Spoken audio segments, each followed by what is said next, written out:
Bayan,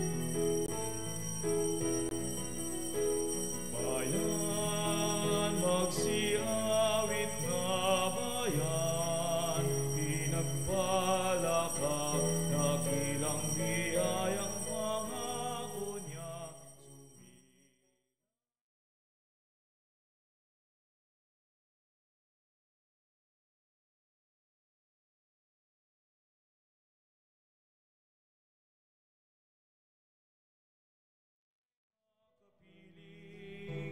Mapag-irog na Diyos natin. Bayan, magsiawit na bayan, pinagpala ka, dakilang biyayang pangako niya, sumilay na. Halina't pagsaluhan natin dakilang pag-ibig ng Diyos, ngayon natin tipon sa banal na misa sa ngalan ng Ama at ng Anak at ng Espiritu Santo. Amen. Ang pagpapala ng ating Panginoon Jesucristo, ang pag-ibig ng Diyos Ama at ang pakikipagkaisa ng Espiritu Santo naway sumainyong lahat. At sumayo rin. Pinapahalaga ni Kristo ang kasaysayan ng buhay at pagpapala sa ating tataking magandang kinabukasan upang lahat ay magtulungan at magkaisa sa ilalim ng pagpapala ng poong may kapal.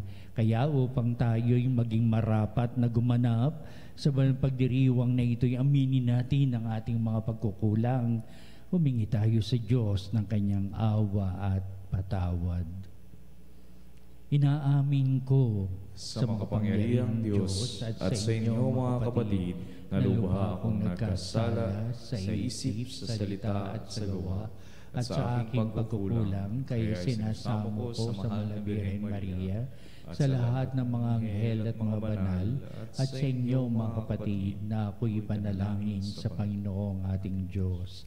Kaawan tayo na makapangyarihang Diyos, patawarin tayo sa ating mga kasalanan at patnubayan tayo sa buhay na walang hanggan. Amen. Panginoon, kaawaan mo kami. Panginoon, kaawaan mo kami. Kristo, kaawaan mo kami. Kristo, kaawaan mo kami. Panginoon, kaawaan mo kami. Panginoon, kaawaan mo kami. Manalangin tayo. Ama naming makapangyarihan, sa pagkabuhay ng iyong minamahal na anak, kami ay binibigyan mo ng buhay na walang wakas. Pagkalooban mo kami ng pananalig at pag-asang matatag upang huwag naming pag-alinlanganan ang katuparan ng pangako mong batid naming mangyayaring tiyakan sa pamamagitan ni Jesucristo kasama ng Espiritu Santo magpasawalang hanggan. Amen. Pagbasa mula sa Gawa ng mga Apostol. Noong mga araw na iyon, may mga Hudyong lumating doon mula sa Antioquia at Iconio.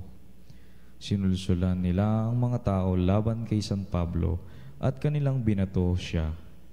Pagkatapos, kinaladkad siya sa labas ng bayan sa pag-aakalang patay na siya. Subalit, nang paligiran siya ng mga alagad, nagtindig si Pablo at pumasok sa lungsod. Kinabukasan, nagtungo sila sa Bernabe sa Derbe. Pinangaral ni na Pablo at Bernabe ang mabuting balita sa Derbe, at marami silang nahikayat na maging alagad. Pagkatapos, nagbalik sila sa Listra, sa Iconio at sa Antioquia ng Pisidia. Pinatatag nila ang kalooban ng mga alagad at pinagpayuhan na manatiling tapat sa pananampalataya. Magdaranas muna tayo ng maraming kapighatian bago tayo makapasok sa kaharian ng Diyos, turo nila sa kanila. Sa bawat simbahan, humirang sila ng matatandang mamamahala at matapos manalangin at mag-ayuno, ang mga ito'y itinagubili nila sa Panginoon na kanilang pinananaligan. Tinahak nila ang Pisidia at nakarating ng Panfilia. Pinarangaral nila sa Perga ang salita ng Diyos at pagkatapos ay bumaba sila sa Atalia. Mula roon, naglayag sila pabalik sa Antioquia. Dito sila nagsimula ng gawaing ginanap nila matapos silang itagubilin sa pagkalinga ng Diyos. Pagdating doon, tinipon nila ang mga kaanib sa simbahan at isinalaysay ang lahat ng ginawa ng Diyos sa pamamagitan nila at kung paanong binuksan niya ang daan upang makapanampalataya ang mga hentil. At mahabang panahon silang nanatili roon kasama ang mga alagad. Ang salita ng Diyos. Salamat sa Diyos. Talastas ng mga tao, dakilang paghahari mo. Talastas ng mga tao, dakilang paghahari mo. Magpupuring lahat sa iyo, O Panginoon, ang iyong nilalang. Lahat mong nilikha ay pupurihin ka't pasasalamatan. Babanggitin nilang tunay na dakila ang iyong kaharian at ibabatlitang tunay kang dakila at makapangyarihan. Talastas ng mga tao, dakilang paghahari mo. Dakila mong gaway upang matalastas ng lahat ng tao. Mababatid nila ang kadakilaan ng paghahari mo. Ang paghahari mo'y sadyang walang hanggan, hindi mababago. Talastas ng mga tao, dakilang paghahari mo. Aking pupurihin ang Diyos na Panginoon. Di ko tutugunan sa ngalan niyang banal. Lahat ay magpuri magpakailanman. Talastas ng mga tao, dakilang paghahari mo.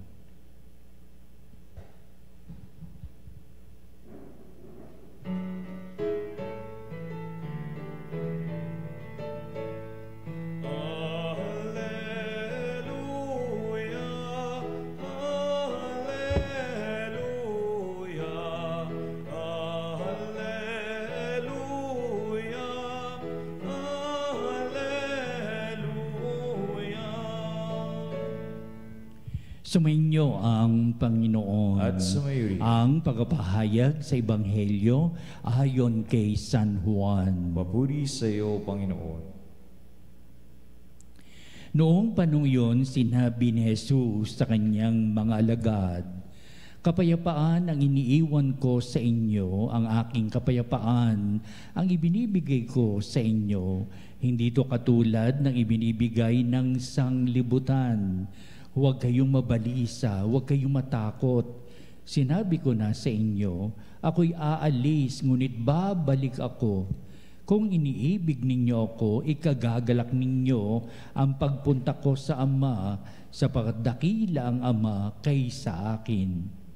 Sinasabi ko ito sa inyo bago pa mangyari, upang kung mangyari na, kayo'y manalig sa akin.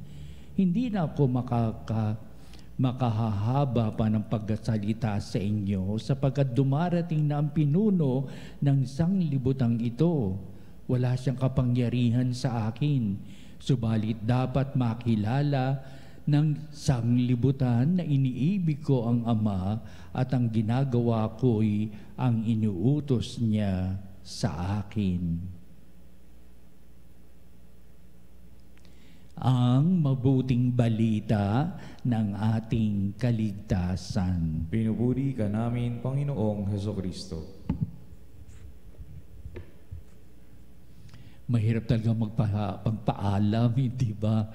At halo-halo na yun, nasa ipuso't isipan mo, ang kalooban mo, sapat meron itong paghahabilin, meron itong pagsasalang-alang kung ano ang dapat na maging kalalagayan ng kanilang puso't isipan, kung ano yung mapapala nila pag ang tao'y wala na, marami pa. Kaya ang pamamaalam na ito nakikita natin sa ating mabuting balita sapagkat malapit ng isang ipagkanulo at si Kristo ay mamamatay, ngunit sa 3 araw siya'y muling mabubuhay. Kaya ang konteksto ng ating mabuting balita ay ang pamamaalam na ng ating Panginoong Jesucristo sa mundong ibabaw na wala pang kaalam-alam ang mga alagad kung ano mangyayari sapagkat marami nang binabalita si Kristo tungkol sa mga bagay na darating at mismo sa kanyang buhay, ipinahatid niya ito sa kanilang kaalaman at kung bakit, hindi nila alam kung bakit, pero ang pinahandaan lang ni Kristo ang mga bagay na darating sapagkat pinangungunahan na ang ating Panginoon Kristo, ang mga bagay na darating na ito, ang tungkol sa kanyang pagpapakasakit at kamatayan at sa kanyang muling pagkabuhay, siya'y aalis ng kapiling alis na sa pagkapiling niya sa kanyang mga lagad. Kaya kanyang winika ang tungkol sa huwag kayong mabalisa, huwag kayong matakot. At nung dumating na nga ang ganitong pagkakataon na si Jesus nga ay pinagkakanulo na at sinahatulan na at nagsigawan ng mga taong ipako sa krus, ipako sa krus. Tsaka lang nila naalaala kung ano yung mga binabanggit ng ating Panginoong Jesucristo.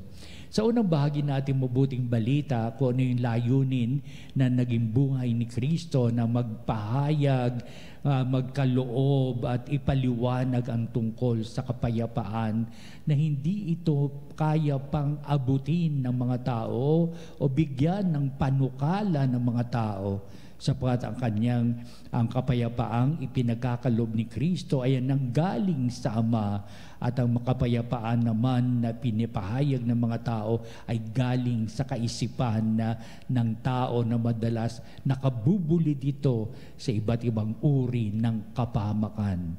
Kaya ibig sabihin, magkasalunga, hindi magkaugnay ang kapayapaang nangyayari sa ibabaw ng mundo at ang kapayapaang ninanais ng Diyos Ama na maging tunay na kalakaran ng buhay ng tao. Kaya ito'y pinaliliwanag ni Kristo. Ako ang magbibigay sa inyo ng kapayapaan, kapayapaang nanggaling sa Ama. Kung anong kalooban ng Ama ay siya kong ginaganap. Yan ang kanyang mga paliwanag sa pagdinig ng mga alagad na nalilito, na hindi nila alam kung ano ibig sabihin ng mga bagay nito hanggang hindi nagaganap ang pagpapakasakit at ang kamatayan sa krus ng ating Panginoon Kristo. At oo nga, tayo nasa sa loob na ng panahon ng muling pagkabuhay ni Kristo, Easter tide. Ibig sabihin doon nabuksan ng isipan ng mga lagad. Noon, may 2,000 taon na nakalilipas ang mga kahulugan na magsasabi ni Kristo, nagkaroon na ng bisa at kahulugan. At ito na nga ang unang bahagi na ating pinapahayag ngayon, ang tungkol sa kapayapaan. Kaya ang kapayapaan ay napakaraming beses na itinanghal ng mga alagad habang kanilang binabalikan ang mga salitang kapayapaan na binibigkas, ipinaliliwanag ng ating Panginoong Jesucristo. Heto na tayo sa pagkatapos na sabihin sa mga alagad, huwag kayong matakot, huwag kayong mabalisa, at ako'y aalis, ngunit babalik ako.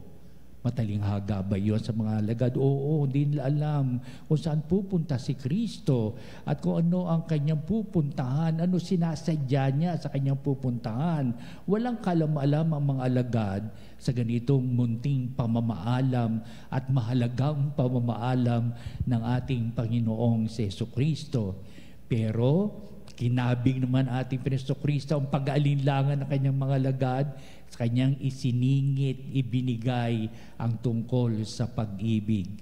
Kung ano yung pag-ibig na binigyan ng daan ni Kristo na nanggaling sa pag-ibig ng Ama, ito ang kanyang ginagawa o ginaganap sa buhay, kung paano ang pag-ibig na iyon ay dapat isabuhay at bigyan ng kahulugan at kahalagahan ng mga tao.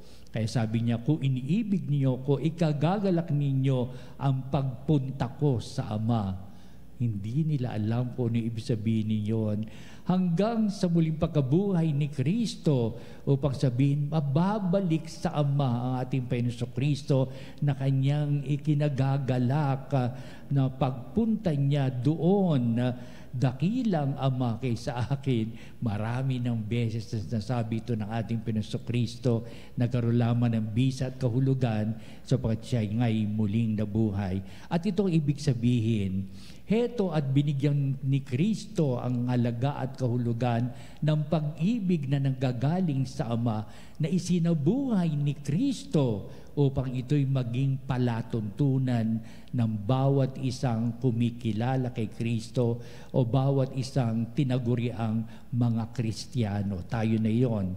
dumating ang ganitong pagpapahayag ng mga alagad. Ipinaliwanag nila at ito'y isinalin sa iba't ibang henerasyon hanggang makarating sa atin. Ito na nga ang nasusulat ayon kay San Juan ng mabuting balita tungkol sa pag-ibig ng Diyos na binigyang halaga ni Kristo, isinabuhay ni Kristo upang ito'y maging larawan din ng pagsasabuhay ng mga alagad hanggang sa kasalukuyan, hanggang sa wakas ng panahon.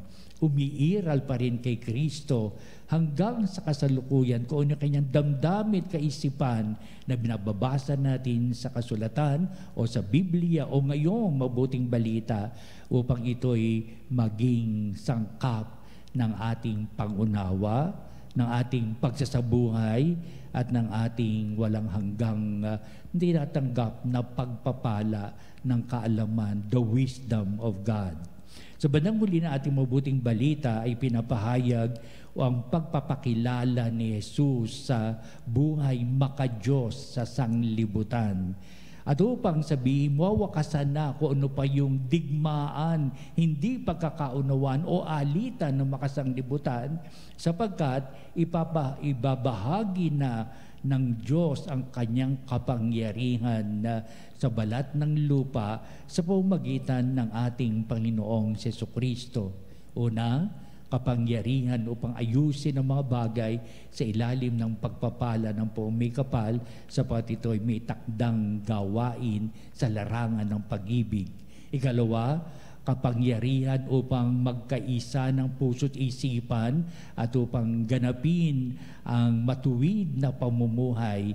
Pwede natin isama tuloy ang pahayag ni Kristo na siya nabubuhay pa na binabander niya palagi ang kapatawaran sa mga kasalanan, ang pagpapanibago ng buhay. Isa ring kapangyarihan itong ipinagaloob ni Kristo upang ang pagpapatawad ng Diyos ay tunay na maging makahulugan sa buhay ng tao. Ikatlo, may kapangyarihan upang ang lahat ng bagay ay isalin sa dapat nakalalagayan sapagkat ito'y nasa ilalim pa rin ng pagpapala ng Diyos. Ang kaalaman upang makita kung ano yung kadiliman sa buhay ng tao patungo sa kaliwanagan, at ito ay napakagandang pagpapala ng Diyos. Tingnan natin sa ganitong konteksto na ating mabuting balita upang makita ng mga tao ang halaga at kahulugan ng kaliwanagan sapagkat pinakikita din ng Diyos kung ano ang uri ng buhay kapag ang tao ay nasa sa kadiliman o sa kanyang mga pagkakasala. Naway pagkalooban tayo ng Diyos ng ganitong kaalaman, ng ganitong pagpapahalaga na nakita natin ang kasawian ng buhay, dala ng kasalanan, at makita natin na may biyayang ipagkakaloob ang Diyos sa mga taong nabubuhay sa kaliwanagan.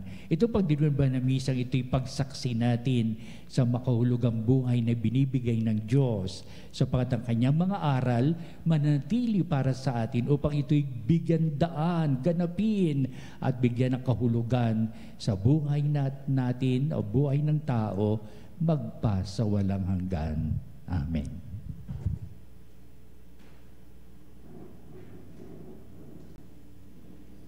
Halina mga kapanalig at ating ipahayag ang walang hanggang pagpapala ng Diyos sa kabutihan at pagpapala sa gitna ng kaliwanagan ng buhay upang tayo dumulog sa lahat ng ating mga kahilingan. Ang ating po itutugon sa bawat panalangin. Panginoon, dinggin mo ang aming panalangin. Panginoon, dinggin mo ang aming panalangin. Ang mga pinuno ng simbahan naway magsikap na itaguyod ang lahat ng tao tungo sa pagkakaunawaan, pagtutulungan at kapayapaan. Manalangin tayo sa Panginoon. Panginoon, dinggin mo ang aming panalangin. Ang mga mamamayan ng lahat ng bansa naway magtaguyod ng katarungan at kapayapaan. Manalangin tayo sa Panginoon. Panginoon, dinggin mo ang aming panalangin. Ang mga naliligalig, natatakot at nababagabag, naway makatagpo ng tunay na kapayapaan at kaligayahan. Manalangin tayo sa Panginoon. Panginoon, dinggin mo ang aming panalangin. Sa ating mga tahanan at lugar ng hanap buhay, naway maghari ang kapayapaan at pag-ibig. Manalangin tayo sa Panginoon. Panginoon, dinggin mo ang aming panalangin. Ang mga yumao, naway magtamasa ng walang hanggang kapayapaan. Manalangin tayo sa Panginoon. Panginoon, dinggin mo ang aming panalangin. Manalangin din tayo sa lahat ng ating mga sariling kahilingan. Dito natin itataas itong ating mga sariling kahilingan. Hiningi natin ang pagpapala ng Diyos sa maayos na buhay upang tayo ay pagkalooban ng mga biyayang inuukol niya para sa atin, lalong-lalo sa maraming kapayapaang hinahanap natin sa buhay tungo sa ikauunlad ng ating buhay at pamumuhay. Digin mo nawa itong aming mga pagdulog, O Ama. Nagsisikap kami upang itaguyod ang iyong kapayapaan at maging kaisanawa kami upang pagsusa iyong kalooban ay maging kahali-halina at kung ano'y nararapat namin ganapin sa pagsisikap namin upang kami mabuhay sa iyong kaliwanagan. Kaya ang lahat na ito hiniling namin sa pamagitan ni Kristong ating Panginoon. Amen.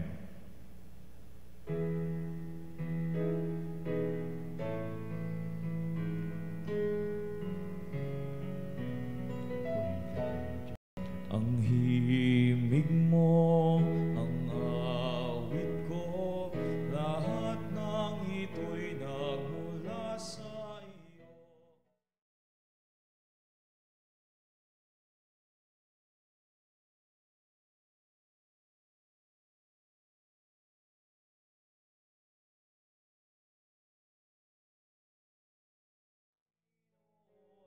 Lahat ay biyayang aming inampon, aming buhay at kakayahan. Ito'y para lamang sa iyong kalwalhatian.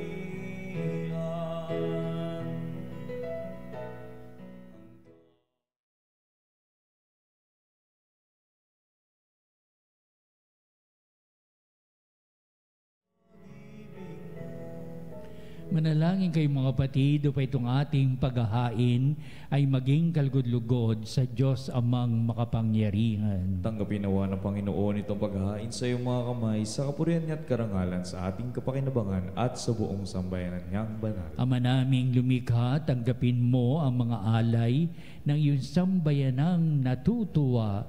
Ang pagkabuhay ng iyong anak ay nilob mong aming ikatuwa ngayon ay papagbungahin mo ng galak na mananatili sa amin habang panahon sa pamamagitan niya kasama ng Espiritu Santo magpasawalang hanggan. Amen.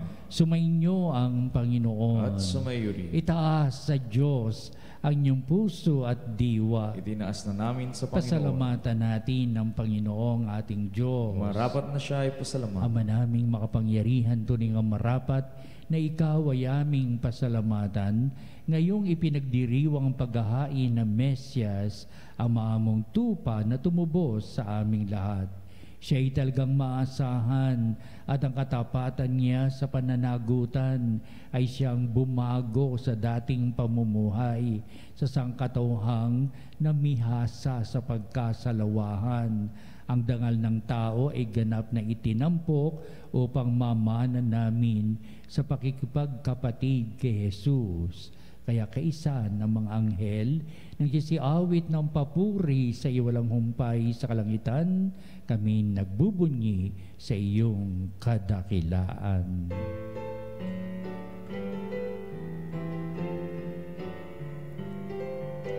Santo, Santo, Santo, Diyos makapangyarihan, Puspos ng walhati ang langit at lupa, Hosana.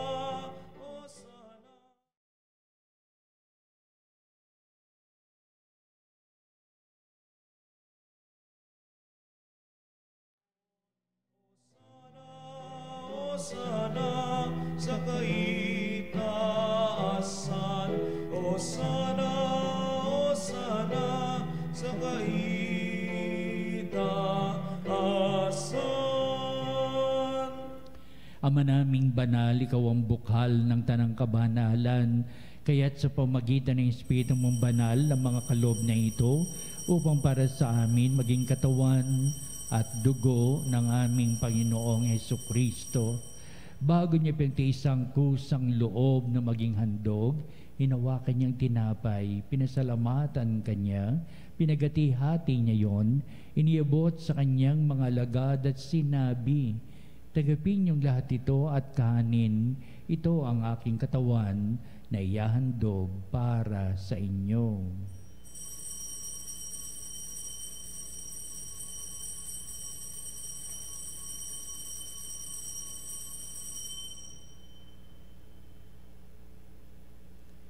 Gayun din naman, pagkatapos ng hapunan, hinawakan niyang kalis, muli kanyang pinasalamatan, iniabot niya ang kalis sa kanyang mga alagad at sinabi, "Tagapin niyong lahat ito at inumin, ito ang kalis ng aking dugo, ng bago at walang hanggang tipan, ang aking dugo na ibubuhos para sa inyo at para sa lahat sa ikapagpapatawad ng mga kasalanan.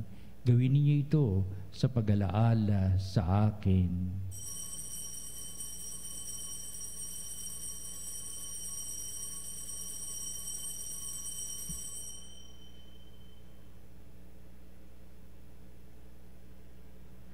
Ipagbunyi natin ang misteryo ng pananampalataya. Si Kristo ay gunitain, sarili ay inihain, bilang pagkain inumin, pinagsasaluhan natin, hanggang sa siya'y dumating, hanggang sa siya'y dumating. Ang mga ginagawa namin ngayon ng pag-alaala sa pagkamatay at muling pagkabuhay ng iyong anak ay tinialay namin sa iyong tinapay, bibigay buhay at ang kalis na nagkakaloob ng kaligtasan. Kami papasalamat dahil kami minarapat na tumayo sa harap mo para maglingkod sa iyo.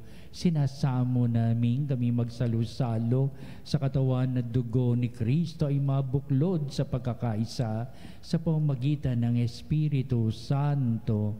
Ang malingapi mong isimbahang laganap sa buong daigdig, puspusin mo kami sa pag-ibig kay San Francis, na aming Santo Papa, si Onesto, na aming Obispo at ng Tanang Kaparian.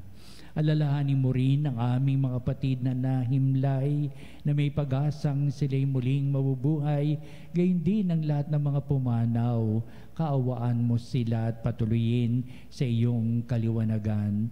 Kaawan mo at pagindapatin kaming lahat na makasalo sa iyong buhay na walang wakas, kaisa ng mahal na Birheng Maria, na ina ng Diyos, si San Jose, na kanyang dakilang kabiyak ng puso, at ang lahat ng mga apostol at mga banal na namuhay dito sa daigdig ng kalugod-lugod sa iyo.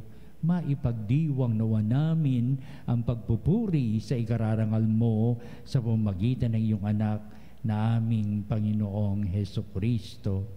Sa pamamagitan ni Kristo, kasama niya at sa Kanya, o Diyos Amang makapangyarihan, ikaw ay pinupuri at ipinagdarangal kaisa ng Espiritu Santo magpasawalang hanggan.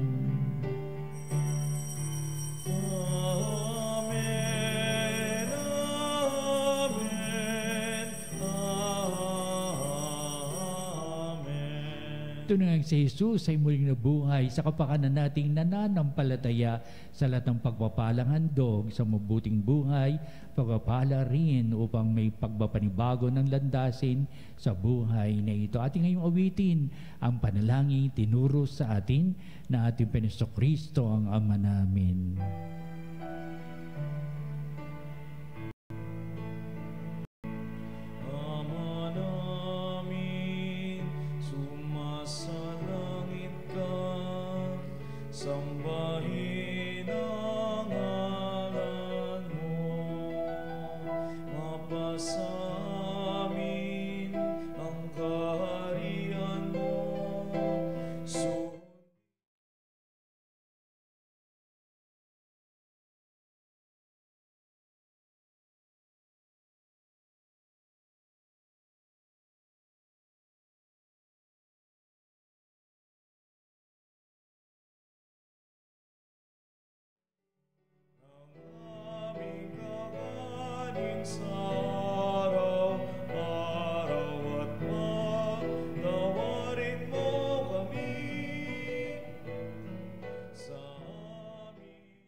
masama.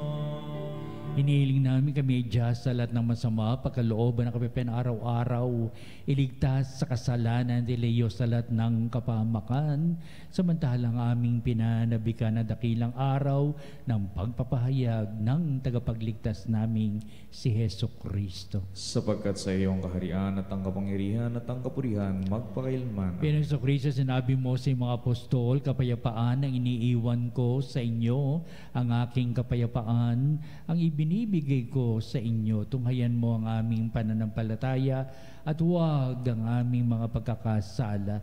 Pagkalooban mo kami ng kapayapaan at pagkakaisa ayon sa iyong kalooban, kasama ng Espiritu Santo magpasawalang hanggan. Amen. Ang kapayapaan ng Panginoon ay laging sumainyo. At sumainyo. Magbatian tayo at magbigay ng kapayapaan sa isa't isa. Peace.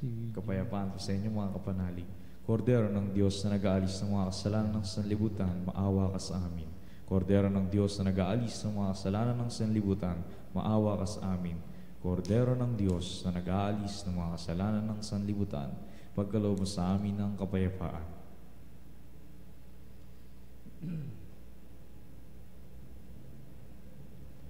Tungayan natin ang ating Panginoong si Heso Kristo, ang dakilang pag-ibig ng Ama.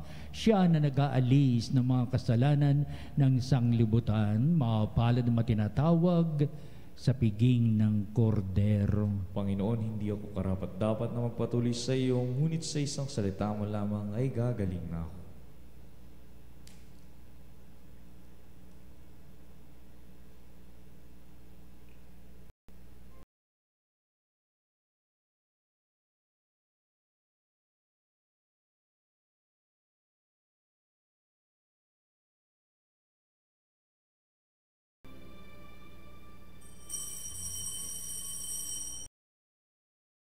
Panalig, ating dasalin ang komunyong espiritual. O Jesus, nananalig ako sa pananahan mo sa kabanal-banalang sakramento. Minamahal kita higit sa lahat at hangad ka ng aking kaluluwa. Hindi ko man matatanggap ngayon ang iyong katawan at dugo, inaasahan ko na patuloy kang mamumuhay sa aking puso. Naniniwala ako na narito ka at kaisa ka ng aking buong pagkatao. Huwag mong ipahintulot na mawalay ako sa iyo. Amen. Panalangin sa Birhen ng Katotohanan. O Birhen ng Katotohanan, Ina ni Jesus, ang nagkataong taong salita, salamat sa iyong anak. Tinatanggap ko siya bilang aking katotohanan at kaligtasan. Sa pakikinig sa salita ng Diyos, tulungan mo akong maging malaya. Sa oras ng hirap at pagsubok, linawin mo sa akin na nasa krus ang tagumpay. Sa aking paglalakbay, akayin mo ako sa buhay ng paglilingkod at sa buhay na ganap at kasiyasiya. Kupkupin mo ako at ang aking mga kapanalig na naikinig, natututo at nagmamahalan. O Maria, Birhen ng Katotohanan, panalangin mo kami. O Jesus, ikaw ang daan, ikaw ang katotohanan at ikaw ang buhay. Iligtas mo kami. Amen. Manalangin tayo. Ama naming mapagmahal, tunghayan mo at lingapin ng iyong sambayanan na minarapat mong makinabang sa piging ng pangmagpakailanman. Ipagkaloob mo kami malulhating makarating sa pagkabuhay na magtatampok sa amin sa iyong piling sa pamamagitan ni Jesucristo kasama ng Espiritu Santo magpasawalang hanggan. Amen. Susunod po natin ang pagtatangha sa kabarbanan ng sakramento sa ating pagtatanod, kalakip ang ating pong mga panalangin. Sa bandang huli, ito ang magbibindisyon sa atin bilang pagtatapos nitong ating banal na gawain ng pagdiriwang ng banal na misa. Salamat po.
sempiter na gloria,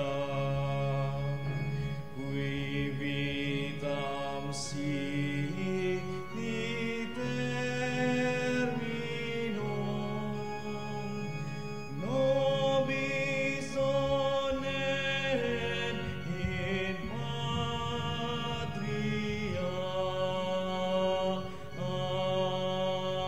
Amen.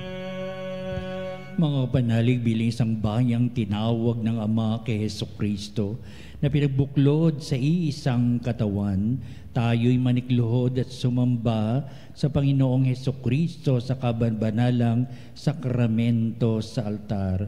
Sa sandaling ito ng pagpupuri at pagsamba sa banal na sakramento, alalahanin natin ang ating mga kapanalig na kasama natin ngayong nakikinig at nakasubaybay sa ating himpilan. Higit sa lahat, ang ating mga may sakit at mga nakaratay sa banig ng karamdaman, ang mga nasa paggamutan at kanilang tahanan, at ang lahat ng tanging sa Diyos lamang umaasa ng kagalingan. Gayon din, panalangin natin ang mga nanghihinaan sa kanilang pananampalataya, ang mga nakararanas ng matinding kalungkutan, takot at pangamba, ang mga nawawala ng pag-asa at lakas ng kalooban. O Diyos, halina at kami tulungan. O Panginoon, magmadali ka sa iyong pagtawid. Papuri sa Ama at sa Anak at sa Espiritu Santo. Kapara noong una, ngayon at magpasawalang hanggan. Amen. Purihin ang makapangyarihang Ama na nagsugo sa kanyang bugtong na anak upang tayo'y maipagkasundo sa Kanya. Puri ka namin ngayon at kailanman. Purihin ang Panginoong Hesukristo, ang Kordero ng Diyos, na nag-alay ng kanyang katawan at dugo bilang pagtubos sa sala ng tanan. Pinupuri ka namin ngayon at kailanman. Purihin ang banal na Espiritu, ang Panginoon nagpapabanal, na pumupuspos at nagbibigay kagalingan sa lahat. Pinupuri ka namin ngayon at kailanman.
Makapangyarihang Diyos na walang hanggan, Ikaw ang aming Panginoon at butihing Ama, sa iyong pagpapala ipinagkaloob mo ang lakas sa aming kahinaan.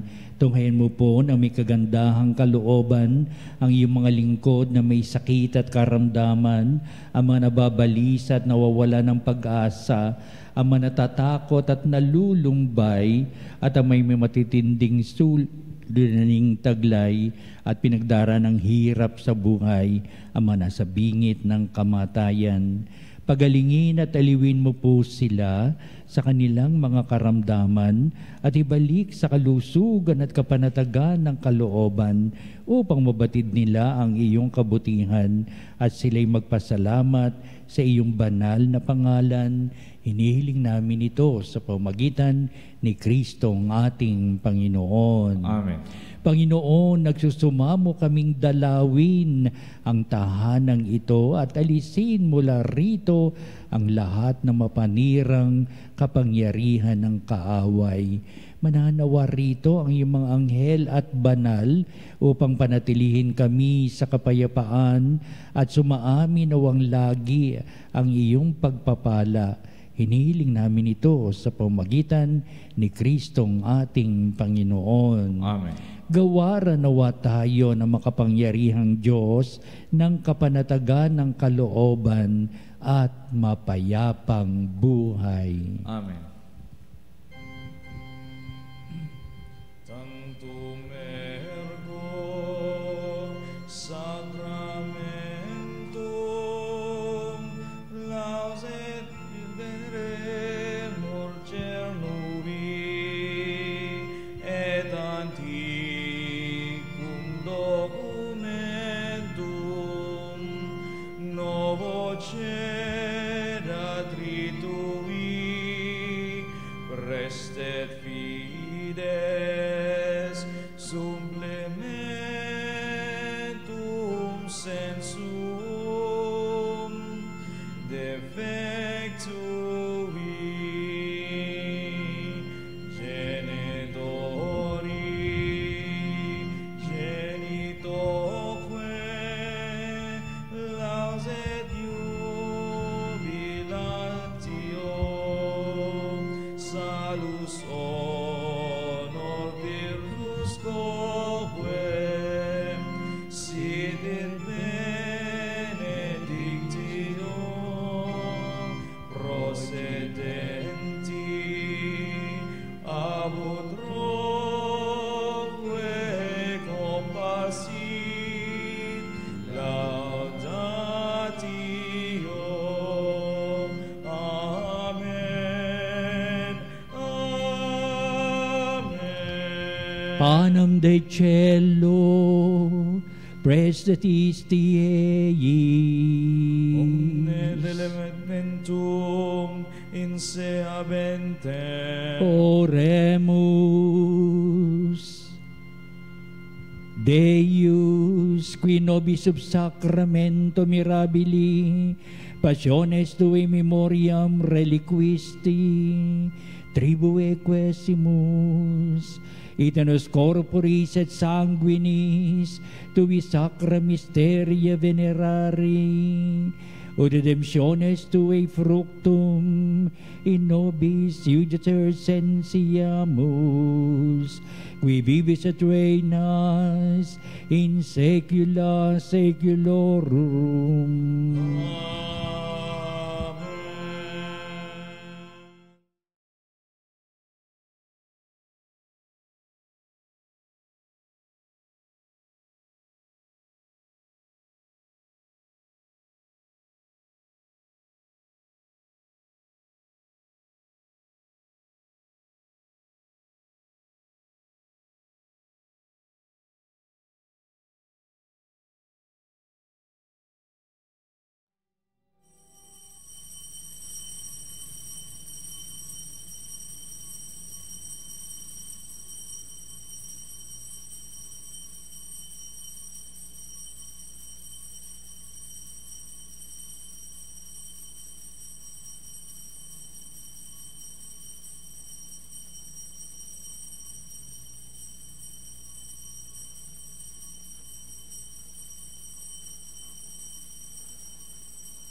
pagpupuri.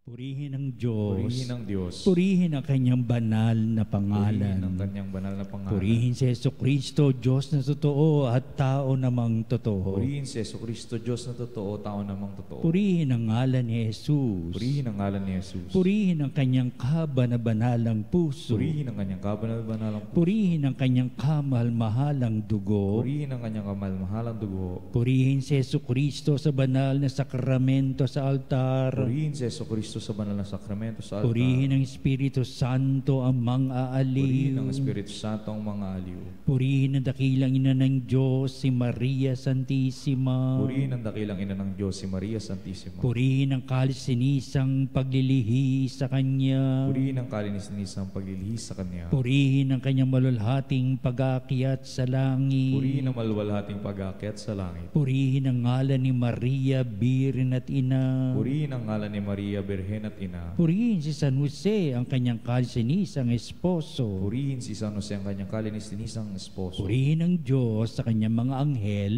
at mga santo. Purihin ang Diyos sa kanyang mga anghel at mga santo.